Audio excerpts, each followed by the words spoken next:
again, everybody, and welcome to Friday's edition of Big Blue Kickoff Live. It is presented by Cadillac, the official luxury vehicle of the New York Football Giants. And we are coming to you from the Hackensack Meridian Health Podcast Studio. Keep getting better. And if I look jacked up, well, I am, Matt. I'm sorry, but the energy is just bursting from the seams. You're going to have to deal with me today. This is probably the first time that I actually feel like I might be on the same or at least close to your level. All right. Yeah, excitement. there we go. I'm just ready for some last night got me so amped up for just some real football. Well, if you didn't happen to see the game last night, we saw two teams in the NFC East, Philadelphia and Dallas, play absolutely no defense in the first half whatsoever. It was embarrassing. Well, the Eagles had their best defensive player ejected before one defensive snap. I have no idea what got into Jalen Carter to do what he did, to spit and get himself thrown out. And we'll see what the NFL wants to do about that, by the way, because they have put an extra point of emphasis this offseason, and we've been told this because the NFL has passed out a lot of things to the broadcast teams to let us know, what they're looking for and what they'd like to emphasize and rules changes and stuff like that. This is a big point of emphasis this offseason about mutual respect amongst players. Sportsmanship is like with a capital S. And with what he did last night, I'm curious if there are going to be any repercussions. If he may even get not just a fine, but would they consider suspending him a game just to slam home the point that they've been telling us now for months that they were going to crack down on poor sportsmanship? Well, if they do suspend him for one game, can they delay that until week 6? That would be nice. No. I hear where you're coming from. I mean, it's tough for him to have any argument, saying like, "Oh, I didn't try to do it on purpose." You can clearly see it. Of all those spit videos we've seen over the years, this had to be one of the most obvious, where you can literally just see it flying right out of his helmet, hitting Dak Prescott. And I know at least a lot of Eagle fans have been trying to say, "Oh, well, look at the video. Dak spit at him first." There's another video where you can see Dak standing about, 7 yards away with two of his own offensive linemen in front of him and Dak spitting at the ground. Mm-hmm. If you want to say he was somewhat in the direction of Jalen Carter, I can give you that. But it was still at least 4 yards away from where Jalen Carter was standing. And then Jalen Carter walked right up to him and spit on him. So all I'm going to say is Jalen Carter doesn't exactly have the best track record of smart decisions. He does not. This was just the latest one in a list of them, so we can leave it at that. Now, in terms of one other comment about the game, as I said, no defense played at all during the first half when it was 24-20 Philadelphia. And then after, in the second half, I think both teams kind of lost their way. I didn't see a lot of gas in the tank. I thought also the lightning delay was also a big part of that. Oh, yeah. That clearly had an effect on the teams. I mean, as soon as they went into the delay, you were seeing all these tweets from reporters that were at the game in the tunnels being like, "Oh, the Cowboys are having carts of food wheeled into the locker room." That's not what you want to hear in the middle of the third quarter of a game. No, and it's no surprise that once both teams took the field again, both offenses were incredibly sluggish. There were no points scored after the lightning break. I mean, only a couple of first downs total between the two teams. Mm-hmm. CeeDee Lamb, who had an amazing first half, seemed like he forgot how to catch a football towards the end of the game. Yeah, it was after a first half of amazing offensive play, second half left a lot to be desired for both teams. Did you guys stay up after the delay? I did not make it until the end of the game. I dozed and then woke up with a few minutes to go. And CeeDee Lamb, as you mentioned, dropped one long bomb down the stretch and then another one he should have made a play on. If you're an all-pro, you got to make that play. Yeah. Whether or not some people are going to say that was not a drop, I grade tough. That's a drop. He also he said it himself that he dropped the ball. There and are he some can't lenient drop people the ball out there who like to. Well, he is not one of them. He's obviously one of the best receivers in the NFL and holds himself to a high standard. And he expected himself to catch that. If he's going to be as great as he says he is, he's got to make the play, and he didn't. So 3 drops for CeeDee Lamb. Another item I thought was very interesting: Adoree Jackson, the former Giant, now starting out at one of the corners for the Eagles and had a miserable first half. They really went to town on him. And I'll be frank with you. I liked Adoree as a guy, really good player until the concussion 2 years ago. And when he came back from the concussion, I didn't think he was the same player. And then last year when the Giants brought him back late because they were hurting for bodies on the depth chart, I thought he was just an average player last year at best. I just didn't think he was the same. Yeah, I thought last year he was okay. He wasn't bad. He wasn't a liability out there, but he also wasn't, the Adoree Jackson of a few years ago. I was a little surprised that the Eagles, I'm pretty sure, didn't they sign him pretty early? Yeah. In free agency? Like, I'm surprised that they went after him. Clearly, they were targeting him in free agency, wanted him. I think we saw last night that, I don't think he's necessarily going to be a huge liability on a weekly basis, but for the Eagles, who have obviously aspirations to go back-to-back Super Bowl championships, I don't know if I'd feel good about him being one of my starting corners out there. I mean, there's a reason why it seemed like the Giants didn't have much, if any, interest in bringing him back, and they've obviously gotten to know him very well over the last couple of years and kind of have a good sense of how much he might have left in the tank. So, yeah, I wouldn't be surprised if Philly, already starts looking for some potential guys that they could bring in, whether it's, as we spoke about in the offseason or leading up to training camp, cornerback and in the secondary in general is the position group where there are veterans on the back nine of their careers, but veterans that are sitting there waiting for a team to call. Asante Samuel Jr. is still out there.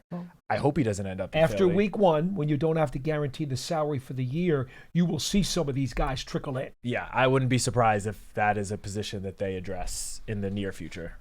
Now, I want to make one thing very clear, though, folks, before we dabble too much in the fact that, there were certainly some weaknesses on both of these teams that we saw yesterday. I do want to just go back to something that I have always said. You can't judge a team in the first couple of weeks of the season. You got to wait till a month in. I'm sorry, but that's just the way it is in the NFL today. So I don't want to make any concrete knee-jerk reactions about what I saw. But I will say this. Dallas and Philadelphia both showed some warts last night. That's for sure. Now, again, Carter was thrown out immediately. So that changed the complexion of their defensive line. So I don't want to say that the Eagles' defensive line has taken a huge shot because Carter didn't play. Whether or not he's on the field next week or the week after, when he's back in the lineup, he makes a difference. 100%. So I don't want to go too far with that. No. But they didn't play very well without him. 100%. But going into the season, especially after the big trade in the division, last week with Micah Parsons going to Green Bay, when you looked at both of these two teams, I think everyone would agree that both of the offenses are a lot better than their defenses. In Dallas, they're top heavy. They're top heavy on offense. In Dallas, there's no question, especially after the Micah Parsons trade. They still have what I think could be a top offensive unit, the Cowboys, but their defense, they have a lot of holes now all over.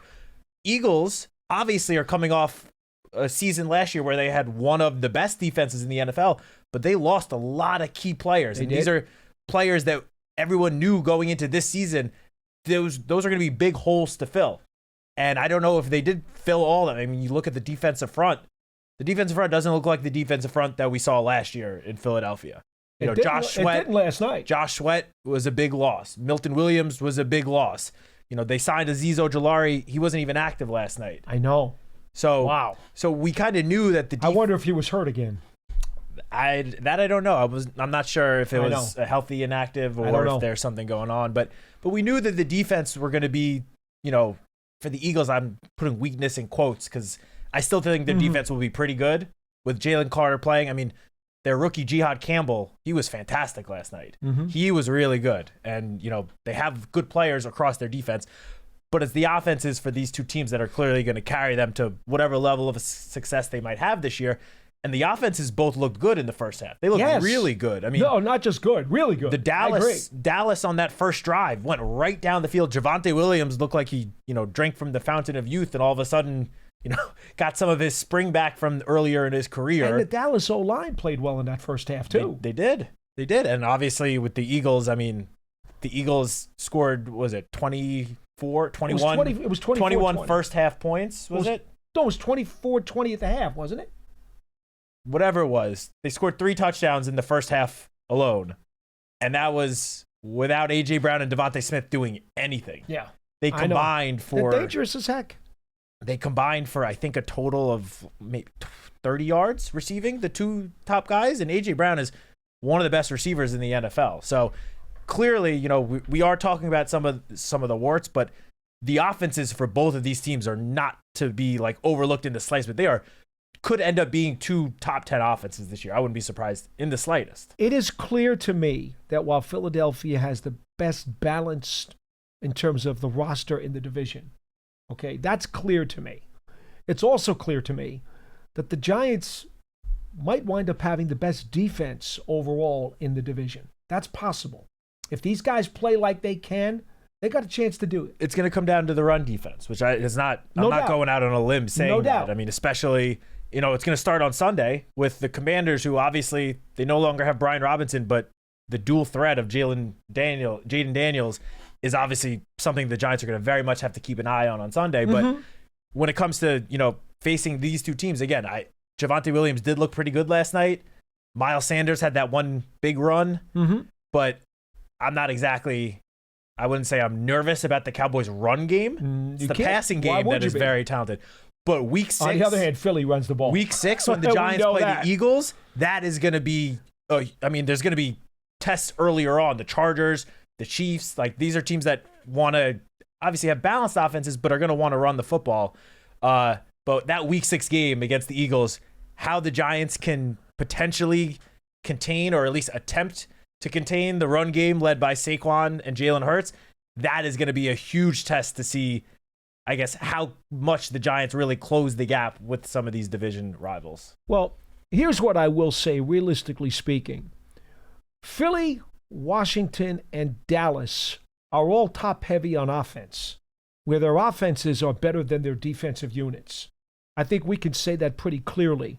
The Giants are the opposite. They've got the better defense that's going to have to lead the offense. So they're the outlier in the division. And if you believe that defense is the best way in Football 101 to compete and to potentially be a winning team, this should help the Giants close the gap. This is just fundamental football. If you play great defense, you should be in most of your games. On the other hand, teams that can't play very good defense run the risk of being hammered a bunch of times. So that's a very interesting dynamic in this division where I just don't think enough of people are going back to the fundamentals of football and understanding that the Giants have a chance to close the gap, if for no other reason than they might wind up having clearly the best defense in the division. I don't think we should ignore that. No, of course. The only thing I'm going to add, and I'm saying this because we've heard it from, Brian Burns, Dexter Lawrence, Kayvon, all the defensive players, is as much praise as we're giving them and heaping up onto them, they got to do it. As much talent as they have on paper, I know. It means diddly squat until they actually go out there starting this Sunday and start doing it for real. So that's I do agree that I think on paper the Giants have the best defense in the division, but on paper doesn't mean anything. They got to go out and do it. Make a statement Sunday. How about that? Exactly. Make a statement on Sunday. All right, folks, 201-939-4513. Just as a programming reminder, the kickoff at Washington on Sunday is at 1 p.m. Obviously, you can catch the game on Fox TV locally and also on WFAN radio. We go to line 1. Rob in Yonkers. You are first on the program. Hello. Good afternoon, guys. Thank you for taking my call. Hey, Rob. I just want to say that I called you guys last year. It's funny about Dory Jackson, and I complained about him like the whole episode. And I'm happy we don't have him no more because it seems like when it comes to a good quarterback, he's going to be the main target when it comes to a receiver. Well, I mean, I mean, especially considering the other guys the Eagles have in that Mitchell secondary. can play on the other side. Quinyon Mitchell, Cooper DeJean, he's gonna be the corner that the opposing offenses target for sure. I mean, who are you gonna pick on? You know what I mean? Although CeeDee Lamb did have a couple of really good plays on Mitchell in that first half. I don't know that I'd want to test him too much, though. No, I'm with you. And Paul, I agree with you as well. A couple episodes back, somebody was saying that we should have kept more offensive linemen, and I agree with you because we always had that issue with offensive linemen. So I agree that keeping more is better. I'm glad you just brought up offensive line. We should tell you today that Brian Dable, the head coach, said that Andrew Thomas was going to participate in practice today. Now, we don't know how many snaps he'll take or the extent of what he's going to do, but Brian Dable did say Thomas would be practicing today and that after practice they were going to talk to him and the trainers and go from there.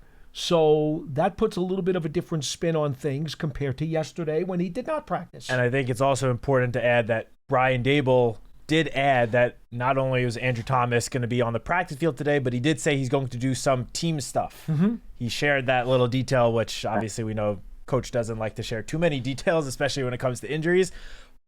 And we don't know exactly how much in the last week, 2 weeks, Andrew Thomas has been doing in terms of team drills.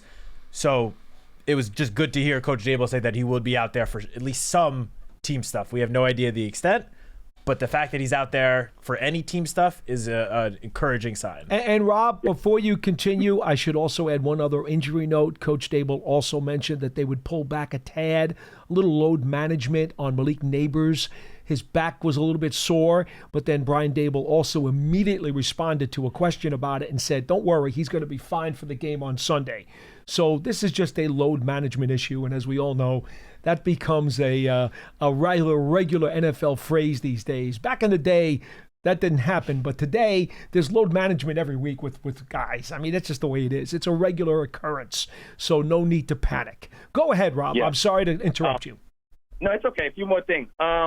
I'm feeling very excited about this year. I know preseason is just preseason. I've been a Giants fan all my life, but this preseason felt totally different. I just feel that we will make it to the playoffs, and I'm going to give you guys a call back after we beat Dallas. So we're going to beat Washington, and we're going to beat Dallas. So remember Rob from Yonkers, I will be giving you a call back when we're 2-0. Rob, we will be here, and I await your phone call. I look forward to that phone call. Have a great day. Guys, have an excellent day. You too now. Thank you, Rob. Thanks for calling. 201-939-4513. Arnold is in Buffalo on line 2. You're next on the show. Hello. Hey, Matt. Hey, Paul. How's it going? Good. Well, how are you, my man? Everything's great. Everything's great. Listen, I'm very excited about this season. I think Russell Wilson is going to really do it. And I got some predictions later on, but I wanted to ask one question. Can you tell me the difference between, I keep hearing you guys say like a 3 technique and a 5 technique. What's the difference between those things? All right, I will tell you, I try to avoid those things because you're right. Most fans out there don't understand the nomenclature. That's very specific when you start talking about the positions along the defensive front. Okay, in short, the one that you'll hear the most often is 3 technique defensive tackle. Basically, that guy is the penetrator. He is the guy who's more athletic, who's more svelte, and he's the guy who you want to get pass rush out of playing the defensive tackle spot, as opposed to the other defensive tackle who is often referred to as a nose tackle. Even if you're playing a 4-3 front, they'll still call him a nose tackle because he's the Dexter Lawrence. He's the wide body. He's the plugger. He's the one who's going to try to fill up the gap with his girth, or the guy who's going to try to take 2 guys in a double team and just sit their butts right there on the line of scrimmage so they can't do anything else to block for the other offensive players.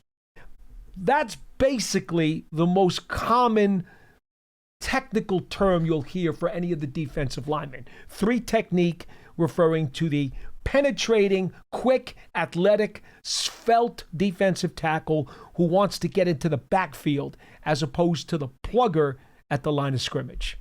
I could waste a lot of time here going through all the different positions. I don't think that would do anybody any good. That's the one that's most common. So you saying a 5 technique is Dexter Lawrence? No. He is a nose tackle. Right. So a 3 technique would be Nacho. You the 3, but Nacho. what's the 5? Nacho would be a 3 technique because he's more of a penetrator. Darius Alexander is more of a 3 technique. He's more of a penetrator. Leonard Williams was more of a 3 technique because he was more of a penetrator. I know it's funny because Dexter Lawrence had 9 sacks last year. And he missed a whole bunch of games. So you probably could say to me, well, why isn't he a 3 technique? No, he is a nose tackle. Okay? Appreciate it, Arnold. Thank you. 201-939-4513. I know John likes to use a lot of the coaches' terminology. I don't know that necessarily helps a lot of our fans because they don't know those things. So I've always tried to, use the older nomenclature, which just sticks to basically the positions. And as far as the 2 defensive tackle spots, I've always used the penetrator and the plugger because it makes it so much easier for fans to understand what their role is in the defense. But the penetrator is the 3 technique, okay? That one gets used a lot. Even on TV, they use that one a lot. Yeah, I mean, especially I feel like with how versatile almost all the defensive linemen across the NFL are these days, and with how so many guys line up in multiple spots, I agree that, I don't know if we need to always use the 3 technique, 5 technique terminology, because again, these guys move around so much. Dexter Lawrence lined up primarily at nose tackle. That one kind of easy, but I feel like so many other guys, they're just lining up all over the line of scrimmage. You don't necessarily need to, single one guy out as, he's the Giants' 3 technique or, Even back in yesteryear, when teams started going to the 3-4 defense, the nose tackle was the guy in the middle of the 3 down linemen. Yeah. But then, as defenses started to develop more specialized roles, you can now have a nose tackle in a 4 down line set because he's the plugger. Yeah. And so he's not necessarily the guy in the middle of a 3 down line. That's why use the penetrator and the plugger. It's the easiest way, and this way everybody can understand what you mean. 201-939-4513 is our phone number here on Big Blue Kickoff Live. Do we have any YouTube comments? Did you see any? Yeah. Okay, here we go. Go ahead. You want to read a couple of those? All right. James McKnight said, after watching Eagles-Cowboys last night, what do you see as the Cowboys' greatest vulnerability? Again, the defense, period. I mean, they still have some talented players scattered across their defense, but, the Cowboys' defense that has caused, so much trouble for the Giants in the last couple of years, the 2 guys that were really leading the charge were Micah Parsons and DeMarcus Lawrence, both of whom are now gone. So, and they do have some talented cornerbacks. They just signed Deron Bland to an extension. Trayvon Diggs is there, but those guys don't scare me nearly as much as Micah Parsons and DeMarcus Lawrence did for so many years. So really, so I know it's kind of a general answer here, but really just the Cowboys defense. Their run defense doesn't scare me. The pass defense doesn't scare me. Their offense does scare me because their offense is really good. Yeah. But so, when it comes to Giants Cowboys week 2, that might be a game where, obviously the defense will have to step up, but the offense is going to have to potentially, keep up with Dallas's offense. All right, real quick, Mamadou Kanti says, how do you all feel about our linebackers? Well, again, I consider the linebackers part of the whole edge rushers. I consider Thibodeau and Burns still linebackers. I consider Carter a linebacker, McFadden and Okereke and Muasau. Those are all linebackers for me. I know some people want to still separate them with the nomenclature. Edge rusher. He's not a linebacker. He's an edge rusher. He's a linebacker, folks. Okay? How do I feel? Real good. I do think the question was asking more about the second level of the defense, though, the inside linebackers. McFadden and Okereke? Yes. I feel like that is I don't want to speak for the commenter, but I feel like that's probably where they were going because most people do consider the I still feel good about the them, outside linebackers more as kind of defense alignment because they do a lot of the time line up on the line of scrimmage. So if we're just talking about the inside linebackers, to answer your question, and I actually spoke about this on the first Giants Hangout podcast that was posted yesterday on Giants podcast platforms. But I said that the Giants linebackers are the position group that I think are being overlooked the most of any position group on the entire roster. You know, the defense has gotten so much attention, most of which has been about the pass rush, and rightfully so, because the Giants could have one of the best pass rushes in the NFL. We've spoken a lot about the secondary, mainly because of the additions of Paulson Adebo, Javon Holland, joining Drew Phillips, Tyler Nubin, Banks, Flott, young and up-and-coming secondary. There's not been much talk at all about the linebackers, and I think part of it was due to Bobby Okereke, I would say, having a little bit of a step back last year compared to his first season with the Giants, but that's only because he was so good his first year in the Giants back in 2023. He was so good and rock solid in the middle of the defense. Last year, first year in a new defense, he didn't quite live up to this, play up to the same level as he did the year before. But now he's year 2 in the system, in Shane Bowen's system. And I think both him and Micah McFadden are going to take steps this year, big steps. And I think they are just being completely overlooked as a position group. And I think they're going to surprise a lot of people this year. I have no problem with anything you just said. I happen to like the linebacker core. Me too. Anthony says, I'm taking the Giants 22-17. Jack says the D-line is going to be really good if they all stay healthy, should lead the league in sacks. And then finally, let's see, who else do we have here? Oh, God's Will 64. I think the Giants will have a 20-point game on defense. Well, that's asking a lot for the defense to score 20 points on their own. Let's go back to the phones. Maurice in Montclair. You're saying we'll give up 20 points a game. Oh, we'll give up 20 points a game. They will average 20 points a game as a scoring defense. I know it's how it's worded. I think that's so what you're he meant. interpreting. I'm taking a guess at what he meant. I think so too. Okay, so fine. If the Giants give up 20 points a game, I'd be a tad disappointed. I think they could do a little better than that. Really? I think they're that good. The potential is there to be in the 17 to 18 point a game range. Which would be elite. Where would 20 points a game have ranked last year? I do not know the answer to that. I'm going to look it up real quick. It would be high. There are very few teams that give up in the teens. 20 would have the Giants as the 7th best scoring defense. There you go.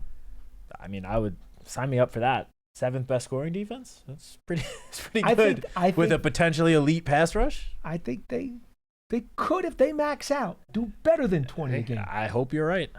Anyway, Maurice in Montclair, you are next on the program. Hello. Hey, good afternoon. Good afternoon, gentlemen. Yes, sir. You too. All right. Doing good. Hey, check this out. This is a little different kind of question today, but just feel where I'm going with this. On Sunday, I'm posing a question to you guys. Do you think it's better if we win the toss and we say, let's go Russell and deploy the offense first and set that tone early and go out there and through momentum and, that philosophical approach to the game and that mental side, and we go out there and we get down there and let's just say something screw up and then we settle for 3. Just establish ourselves that way. I know we all love what we see from the defense, but I think what would y'all do? I want to know. I think if we kind of won the toss and we said, let's go offense. However, I like to see the offense out there first. And the second part is like, Paul, do you know any of the coaches that was around that really game plan towards stuff like that? Just thinking about the coin toss, like, we're going to defer this time. But now I just see a lot of defers because we just want the ball back. So just tell me how you guys feel about that, and then I'll take it off there. Thank you, Maurice. Okay. You want to address the first part of his question? Sure. If it were up to me, I agree with Maurice. I think we saw this a little bit in the preseason. I would like the offense to go out there first and, just as Maurice said, sort of establish the tone. And obviously going up against the Commanders, I would think it's safe to already say that their best player is Jaden Daniels after just 1 year. Mm-hmm. if the Giants win the toss, put the offense out there and try to take up as much clock as possible and keep Jaden Daniels off the field for as long as you possibly can. I think that's going to be the plan throughout the entire game, is to try to keep Daniels off the field as much as you can. And the way to do that is by sustaining long drives, having long scoring drives that eat up a lot of clock. That means the run game is going to have to be working. The quick pass game is going to have to be efficient with Russell Wilson. Maybe that means not too many moonball deep shots 50 yards down the field. But if the Giants can sustain long drives and keep Jaden off the field for as long as possible, that will set them up in a good chance to win the game on Sunday. I love the game plan. I don't know that I would go that way, but I understand it. And I think that would be marvelously terrific for the Giants. I think in doing this, the strategy, and yes, by the way, to answer the second part of your question, the reason that teams defer is because several years ago, Belichick did an analytical study on this, and he was the first one who began the regular process of deferring, because he found out that teams that defer the kickoff win 52.5% of the games when he did his analytical study. So he decided, that's it, I'm going to do it. Well, this is a copycat league. When Belichick figures something out, everybody else says, okay, we're going to do it too. And that's why everybody does it, okay?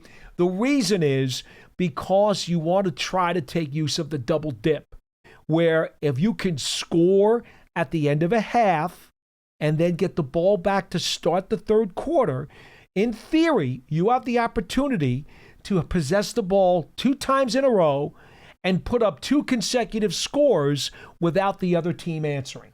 That's the theory behind it. And I understand that, okay? However, I am not one who automatically believes that you should follow the Belichick rule and automatically defer.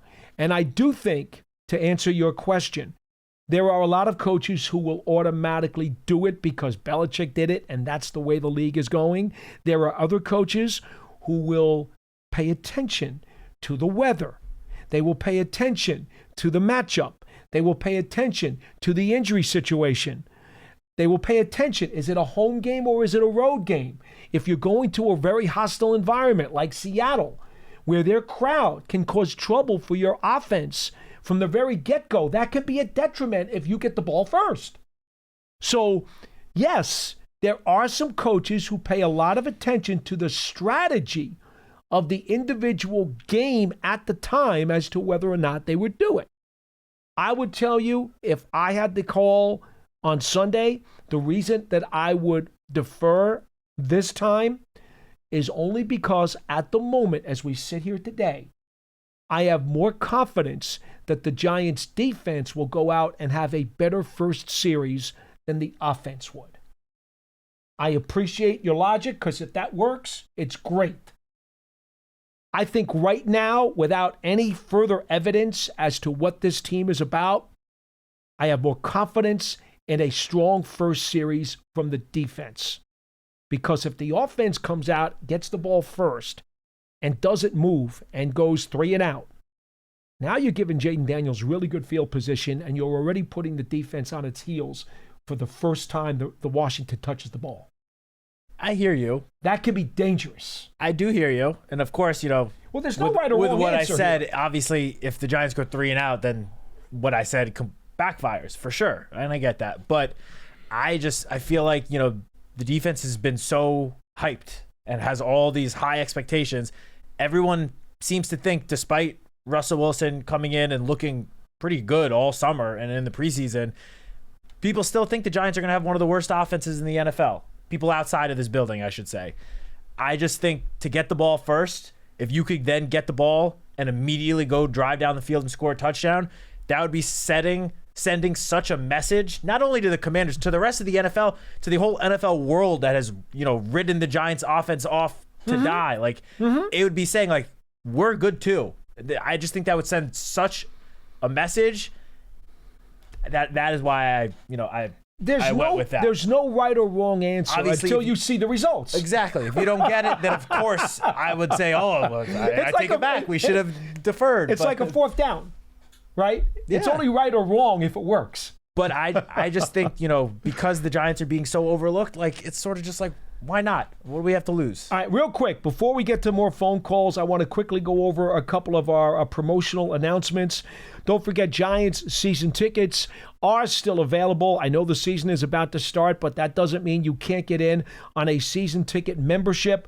Go to giants.com/tickets to get all of the information, as well as finding out about the out-of-season member benefits that you would get as a subscriber. Giants TV is the official mobile app. It is free. It is on all of the different platforms, Apple TV, Roku, Amazon Fire TV, and the Giants mobile app.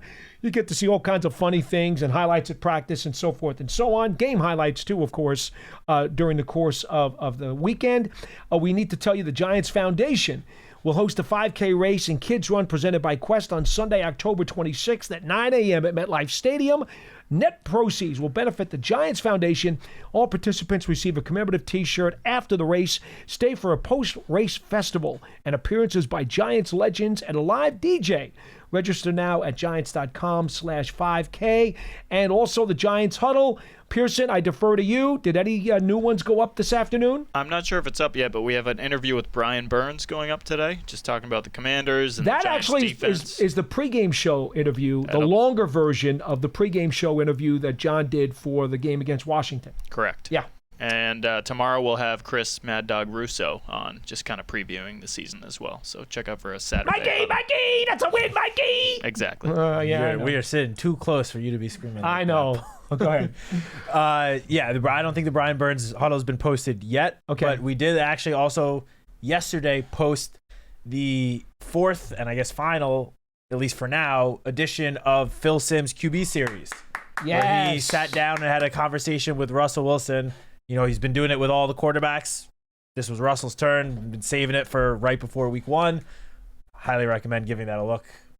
Do it a watch. so. Very entertaining. I tweeted it already this morning. Please check it out. Insightful. Check it out. It's good. And I love when Russ asks Phil if he can go over some of Phil's plays, and Phil says, well, it's on grainy film. I don't know if you can see them. Oh, it's always great to see number 11 back here on campus. All right, we go to Mike in Florida. You're next on Big Blue Kickoff Live. Hello.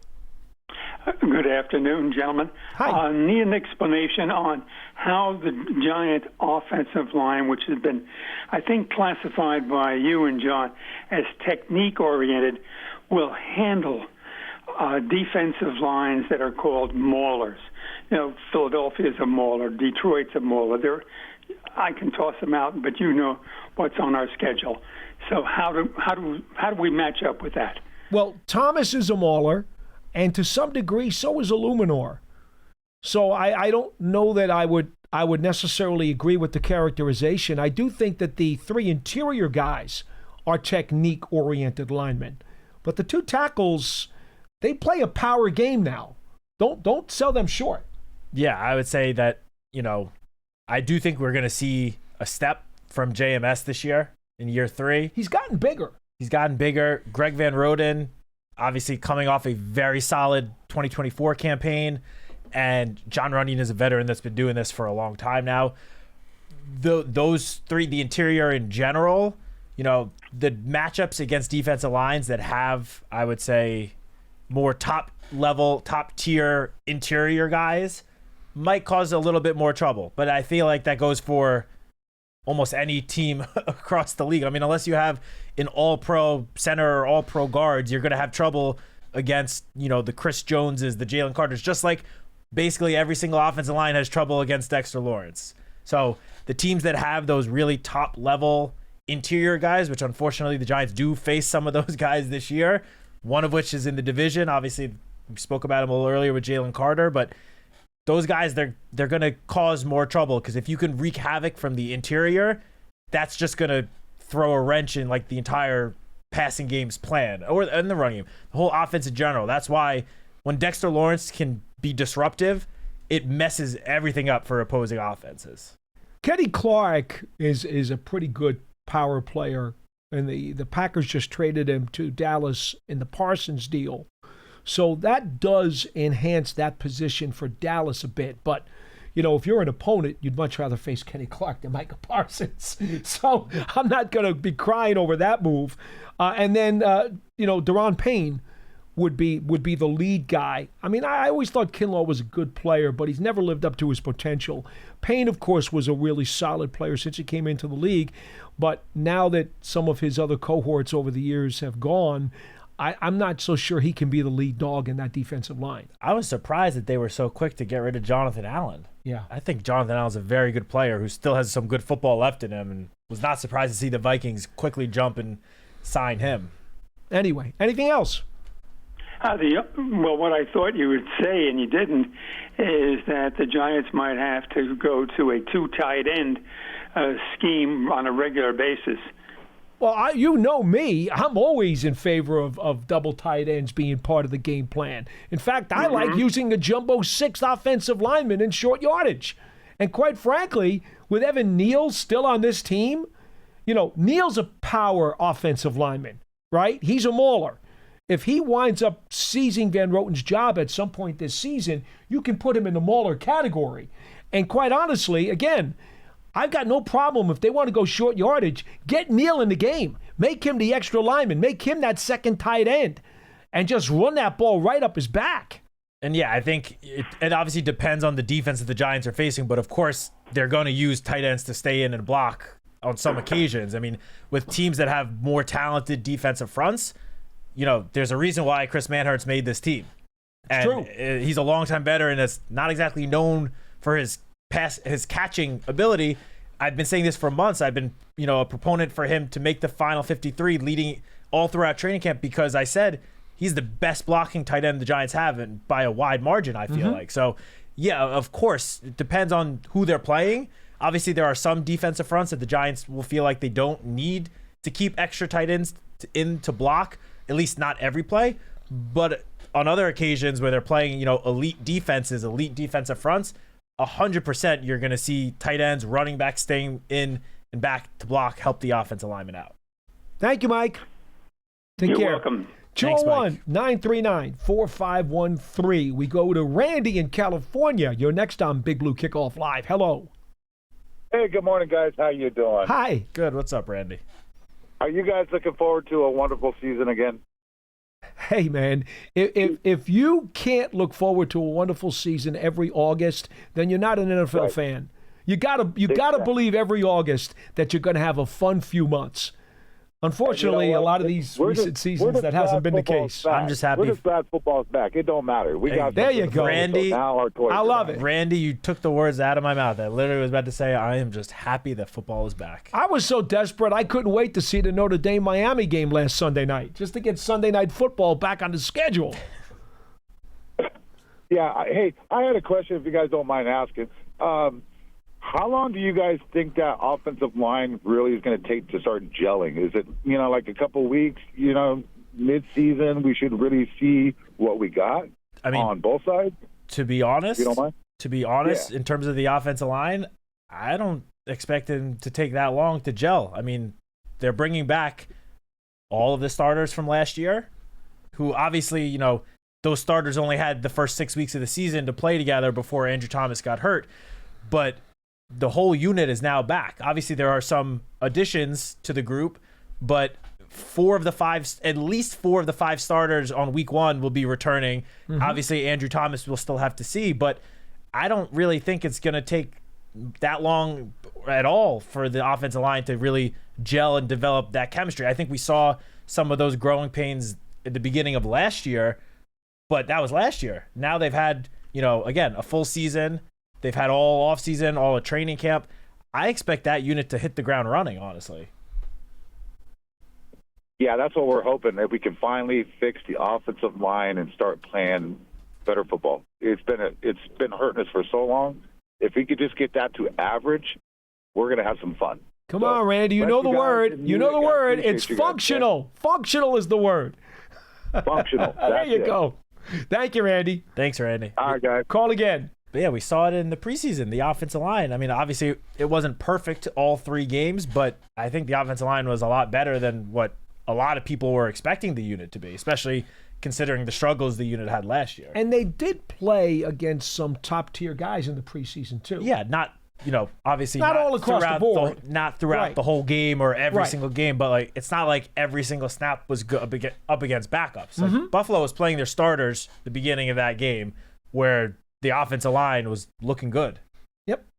Line 3 has Sean in Maryland waiting to get on the program. So you're next. Hello, Sean. What's going on, fellas? Hi. Sean. Haven't been more excited in a long time to watch the Giants, man. I'm excited for everything.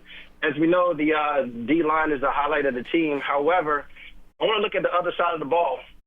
For years, I've been begging the Giants to draft a short yardage, bowling ball-like running back. And now we finally got one in Scatterbo. And I'm really curious to see how the play calling and how we're going to handle short yardage situations. So what I'm really looking for, I want to see the Chaps Cat. I want to see Elijah Chapman as a fullback. I want to see Scatterbo in the backfield. And I want us to line up in a power eye and say, listen, we're going to run the ball. You know and we know, everyone knows we're going to run the ball, and there's nothing you could do about it. I love it. That's what I want to see from the Giants. Like, come on, we line up. Let's go. Get this touchdown. Keep it moving. Sean, then you and I need to preseason- sit down with an extra cheese pizza because you and I are on the same page, baby. On the same page. Let's do it. I have 2 things just to say about this. For starters, I think it's just important to note Elijah Chapman is currently on the practice squad. So in order for him to even be out on the field at all on Sunday, the Giants will need to elevate him from the practice squad tomorrow, which we'll find out around 4 o'clock tomorrow what roster moves are being made. If he's not elevated, then unfortunately your desire to see that power eye will have to wait at least one more week.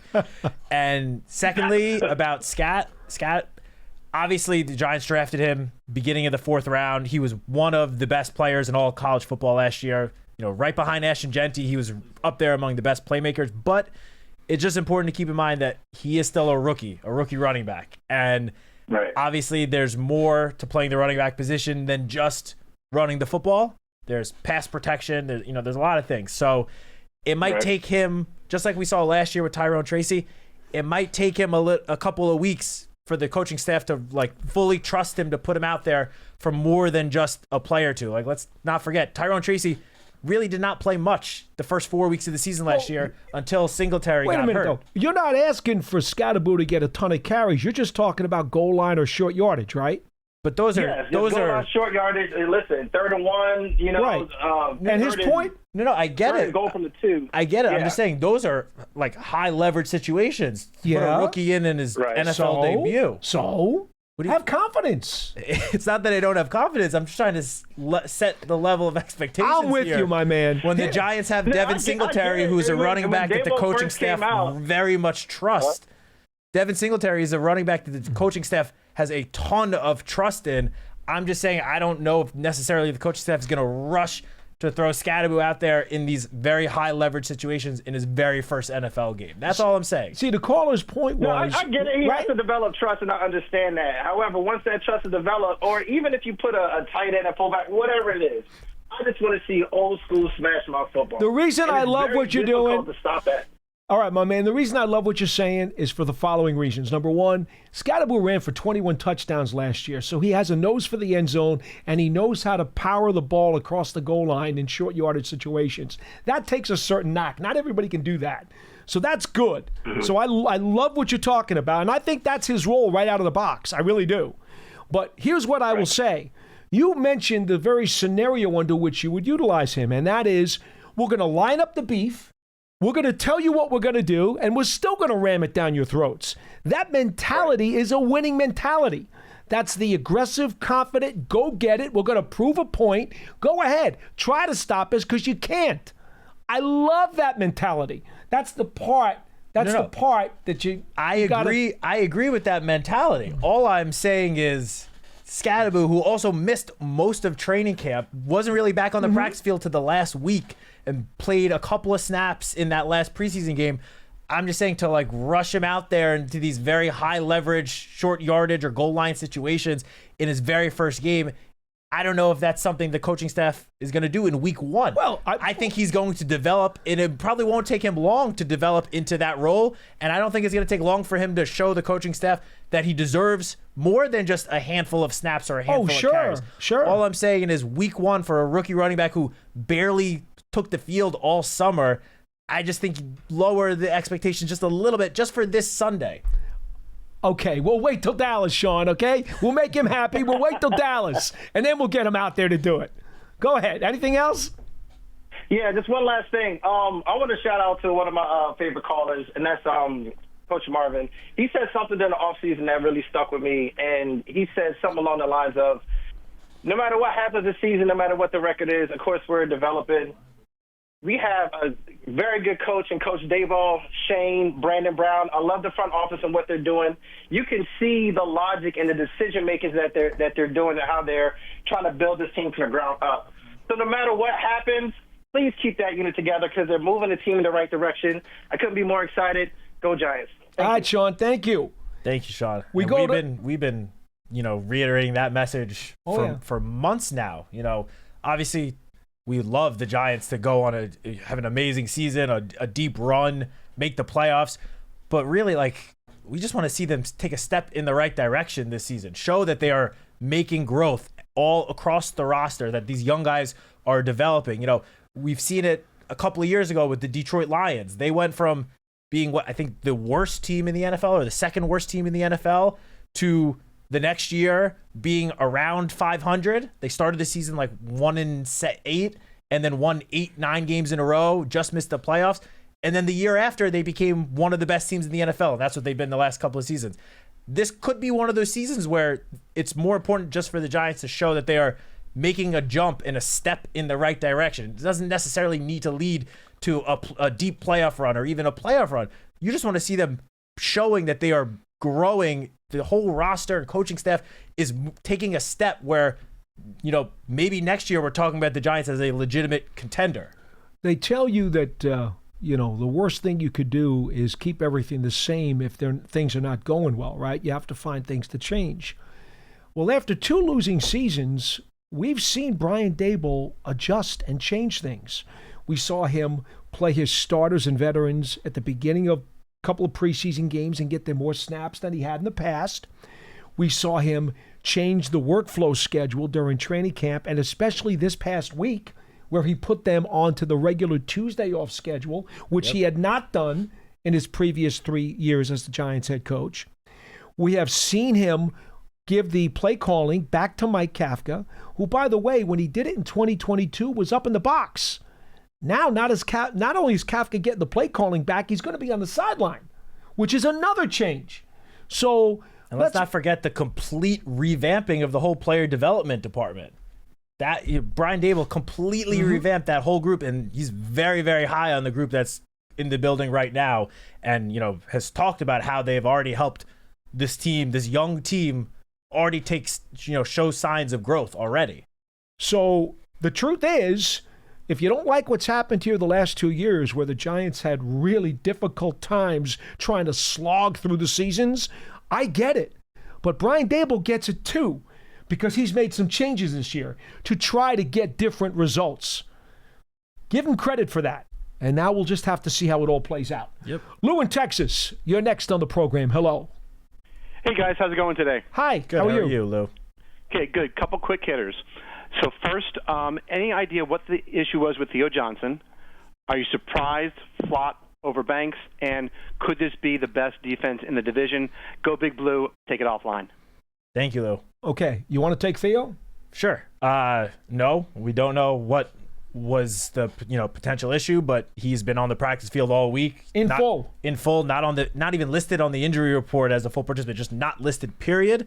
So whatever the potential issue might have been last week or 2 weeks ago, whenever it was, it's clearly not an issue now. So he's full go, he's ready to go. He's spoke about it in the locker room. Was it yesterday or Wednesday? Nothing, no cause for concern in the slightest bit when it comes to Theo's health right now. Correct. As far as Flott and Banks, there is no official word from the Giants as to what the starting lineup is going to be. And quite honestly, it doesn't even matter because what really matters is who's on the field at the most important parts of the game. whoever plays that first snap gets credit for a start. But we all know because of substitution patterns in the NFL, that's really irrelevant. So I think that's important to keep in mind. Now, as far as what happened with the distribution of snaps and what's happened during the preseason, unfortunately for Banks, Flott missed a little bit of time earlier in the preseason, and then Banks missed the last 2 weeks of the preseason. So both guys ran into health issues. Banks' health issues lasted longer than Flott's, and they also came more recently and closer to opening day. So quite frankly, if you had to make a decision based on, okay, well, what are we going to do here with these guys? I think it probably makes a lot more sense right now, at least maybe to tip your scales to Cordell Flott for the moment, because at least in recent vintage, he's had more healthy snaps on the field. And by the way, both guys had good off seasons. Let's make that clear. Both guys had good off seasons. So that's how I stand on it. I don't think it matters a hill of beans, to be honest with you. Yeah, and to be honest, whoever, on Sunday, whoever it is, the one that is technically starting out there at corner opposite Paulson and Devo, that doesn't mean just because they're out there on Sunday that they earned the job and that is their job all season. What did Bowen say the other day? Tell him. What matchups. Oh, yeah. So it's entirely about matchups. Entirely. You have two different types of corners in Cordell Flott and Deontay Banks. So just because one guy might be out there first on Sunday doesn't mean that next week that same guy's going to be out there first. It could easily flip-flop. They're going to, as Paul mentioned, as Shane Bowen said yesterday, it's going to be matchup dependent, which, quite frankly, unless you have one guy run away with the competition, I'm perfectly fine with doing it that way. Yep. 201-939-4513. Write down the number for next Monday when we come back with another edition of Big Blue Kickoff Live. We are here every single weekday, 12:30 p.m. Eastern Time for 1 hour on Giants.com and the Giants YouTube channel to talk Giants football with you. Once again, the Giants play on Sunday, 1 o'clock at the Washington Commanders. Giants pregame show starts on WFAN at 11 a.m. You can watch the game, obviously, on Fox, unless you plan on traveling down there. I'm sure tickets are still available. I'm sure. You could probably get in there. Is there anything, are we still running it on the app as well? There's no streaming the game on the app anymore. That was just the preseason. So post-game or no? The post-game show, the TV post-game show will be streamed on Giants.com and the Giants app. And YouTube. An archive version will also be posted Sunday evening, along with the radio post-game show. Will be up on the podcast platform Sunday evening. We're going to have, obviously, our typical, normal gauntlet of game day content on Giants.com and the Giants app all day Sunday. We'll have stuff going up, tonight, tomorrow. We have the Fan Fest tonight at American Dream. That's correct. It's a big event. Yes. Yes, please, folks, if you have an opportunity, later on this afternoon, late in the afternoon, going down towards dinner time, there is that Fan Fest. I don't have the exact time of the start. Is it 4 o'clock? I believe it. It's already been wiped out of the notes here. I believe it starts actually at 2 o'clock. Does it start that early? I think it goes from 2 to 6, I believe. Well, that's a half hour from now, 2 o'clock. 2 to 6 or 2 to 8. Somebody wiped out the hours, somebody wiped out the notice, the promo here in the document. All right. In any event, check with the American Dream. Maybe you can go to AmericanDream.com and maybe Giants.com as well. Yep. 2 p.m. 2 p.m. Thank you, Pearson Butler. That's why he's a great producer, right? All pro. Pearson Butler. 2 p.m. this afternoon. The main stage from 6 to 8. Giants Fan Fest over there across the street at the American Dream. It's actually called the Giants Season Kickoff. There you go. All right. So come to East Rutherford. That's where all the action is, certainly this afternoon and tonight as you get ready for Giants football. I think that will do it for us today, Matt. Yep. Folks, enjoy your weekend.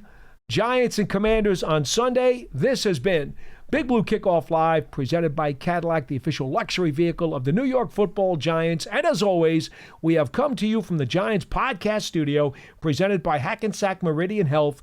Keep getting better. We'll talk to you on Monday. So long, everybody.